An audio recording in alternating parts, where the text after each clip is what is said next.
Nosso terceiro palestrante,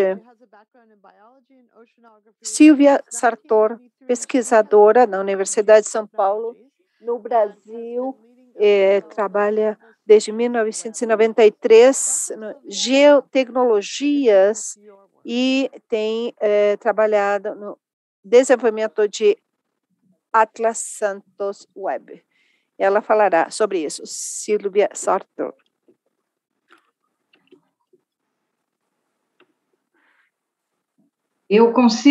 Boa tarde.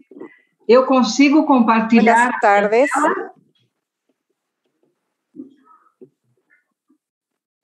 Eu tenho trabalhado vinculada à Universidade de São Paulo, que é a maior universidade brasileira.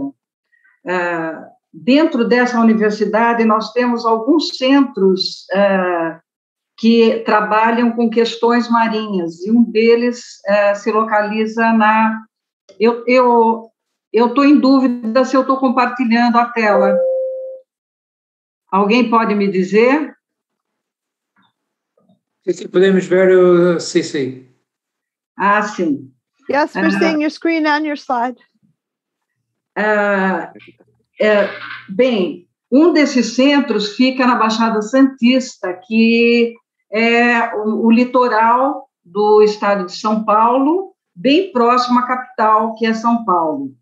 E é o centro ao qual eu me vinculo dentro da universidade. Além disso,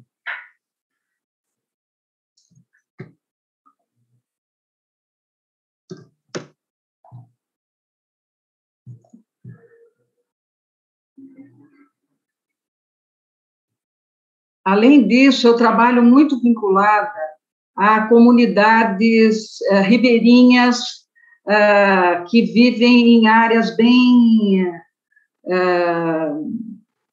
bem pobres mesmo, né, de favela, e que têm grande problema ambiental. São comunidades pesqueiras artesanais e que hoje têm conseguido algum retorno de compensações ambientais. Essa área a qual eu estou mais vinculada, ela fica no estuário da Baixada Santista, onde se localiza o maior porto da América Latina, que é o Porto de Santos. Então, também aí existem várias indústrias petrolíferas, né, e químicas, e que impactam muito a região, trazendo vários problemas de contaminação e de morte mesmo do potencial pesqueiro existente para a sobrevivência desses pescadores. Acho que essa figura que aparece agora dá para perceber bastante como que essa comunidade vive, é uma comunidade muito pobre. Então, desculpe, estou vendo que não apareceu. Por favor, vocês que têm aí os slides, podem apresentar o último deles?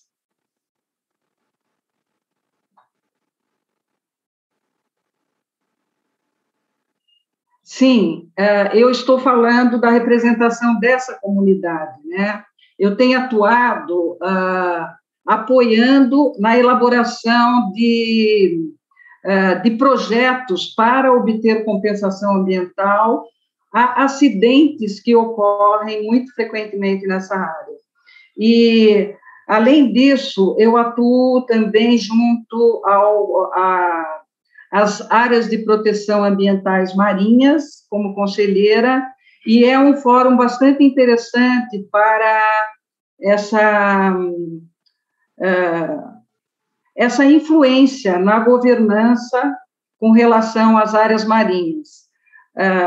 O que acaba acontecendo, voltando para essas comunidades vulneráveis, né, é que elas acabam sabendo tardiamente de projetos que são implantados nessa região do Porto e elas acabam geralmente sabendo por nós, cientistas, que atuamos diretamente ali, junto a lideranças comunitárias. E essas lideranças nos ajudam também a fazer algumas atuações contrárias, com manifestações mesmo contrárias aos empreendimentos que se sabe serem muito impactantes, especialmente nas situações de audiências públicas. Como se sabe, primeiramente é feito um estudo de impacto ambiental.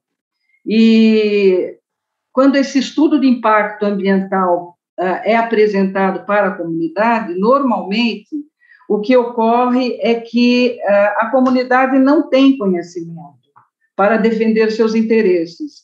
E, então, a ação dos pesquisadores das universidades acaba sendo muito importante nessa participação. Infelizmente, não ocorre muito essa participação aqui. Os pesquisadores acabam ficando um pouco alienados das questões mais práticas e de levar esse conhecimento às comunidades e inseri-las, né, nessas questões.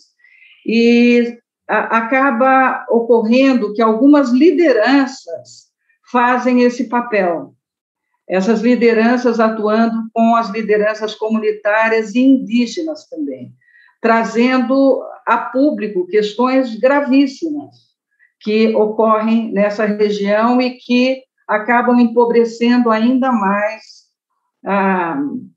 essa população que sobrevive da pesca. Nessa região, nós temos 2.000 pescadores cadastrados.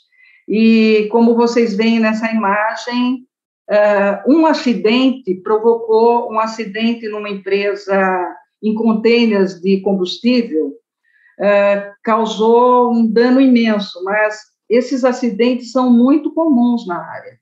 E essa região de moradia, então, não conta com saneamento, então são muitas as lutas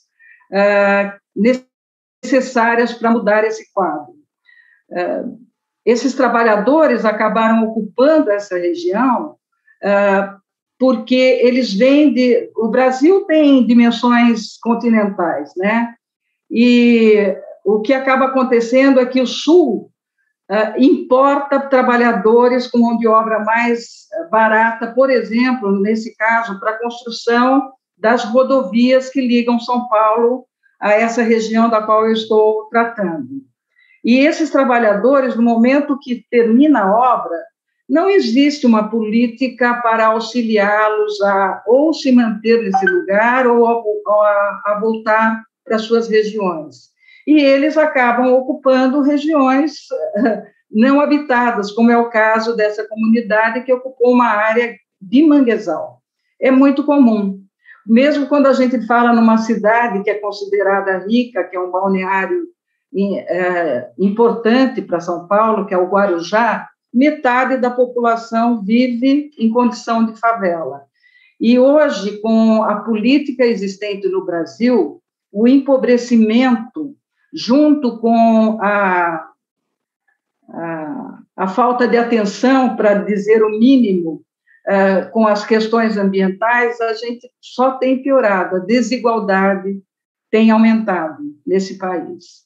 E fica muito difícil também conseguir grandes mudanças, porque eu percebo que se trabalha muito isoladamente. Bom, aqui foi um quadro, como eu não represento nenhum governo, né, eu já atuei como consultora, elaborando os EIA-RIMAs e estudos de impacto ambiental, e quando eu fazia esse trabalho, eu percebia que gerávamos muitos textos, muitos volumes, muitas páginas, mas que não ajudavam a comunidade, mesmo o gestor público, a fazer uma análise condizente com a necessidade. E foi dentro dessa visão que nós começamos a desenvolver um atlas costeiro. E esse atlas, ele é bastante importante, apesar dele ainda estar num projeto piloto, né, é feito para essa área de Santos, mas ele tem um potencial muito grande de decodificar a linguagem acadêmica para uma linguagem mais simples. E ele já foi utilizado muitas vezes nos assuntos que ele traz, mostrando, por exemplo, como o porto e as indústrias, e mesmo as ocupações irregulares, vem transformando os manguezais em áreas poluídas ou habitadas, enfim, existem áreas onde nós perdemos 50% de manguezal já, apesar da importância que ele representa para essas famílias de pescadores artesanais. Então, eu acho que a gente pode seguir. Agradeço Sylvia. muito pela atenção. Sylvia, thank you so much. Thank you. And we look forward to hearing more from you. Muito